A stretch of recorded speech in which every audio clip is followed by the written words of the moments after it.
2007 সালের ১/১১ সরকারের স্মৃতি অনেকের মনেই এখনো অমলিন। সেই সরকারের সময় নির্বাচন বিলম্বিত হওয়ার ঘটনা এখনো বাংলাদেশের রাজনীতিতে এক অনিশ্চয়তার ছাপ রেখে গেছে।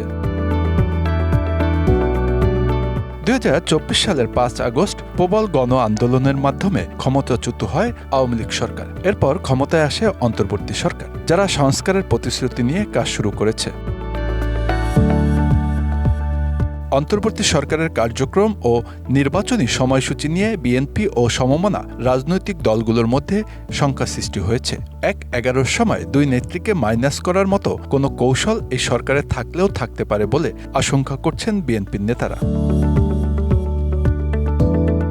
দলটির নেতারা বলছেন, ১/১১ সময় বিরাজনীতিকরণ হয়েছিল, তখন সংস্কারের নামে কুসংস্কার চাপিয়ে দেওয়া হয়েছিল। এখনও তারা সেই আশঙ্কা করছেন। অন্তর্বর্তী সরকার ৬টি খাতে সংস্কারের ঘোষণা দিয়েছে, আরও ৬টি কমিশন গঠন করা হয়েছে। তবে বিএনপির দাবি এই সংস্কার যেন সুষ্ঠু নির্বাচনের পথে বাধা সৃষ্টি না করে। একই সাথে দলটি বলছে, এসব সংস্কার মূলত রাজনৈতিক দলের কাজ।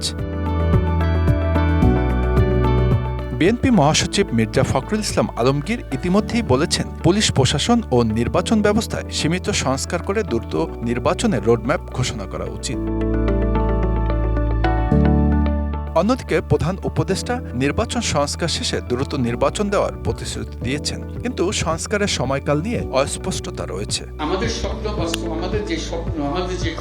তবে সেনা প্রধানের মতে গণতান্ত্রিক উত্তরণ ১ থেকে ১.৫ বছরের মধ্যে হওয়া উচিত। সরকার এ বক্তব্যকে তার ব্যক্তিগত মতামত বলে উল্লেখ করেছে।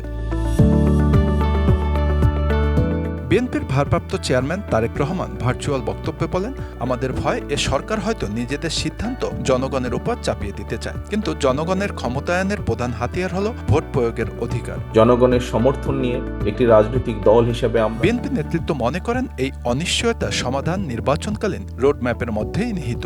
রোডম্যাপ ঘোষণা হলে রাজনৈতিক দলগুলো নির্বাচনী প্রস্তুতিতে মনোযোগী হবে। বিএনপি নেতারা আরও মনে করেন, দীর্ঘসূত্রিতার ফলে তাদের সমর্থনে ভাটা পড়তে পারে। আওয়ামী লীগ ক্ষমতা থাকার সময় যেভাবে দমন পীড়নের শিকার হয়েছেন, সেই স্মৃতিকে কাজে লাগিয়ে তারা জনগণের সমর্থন চায়। বাংলাদেশের গণতন্ত্র ও রাজনৈতিক ভবিষ্যৎ এখনও অনিশ্চিত। অন্তর্বর্তী সরকার কি সুষ্ঠু নির্বাচনের প্রতিশ্রুতি রাখতে পারবে, নাকি ১/১১ মতো শঙ্কা আবারও ফিরে আসবে? সময় দেবে এর উত্তর। Bangla affairs news desk.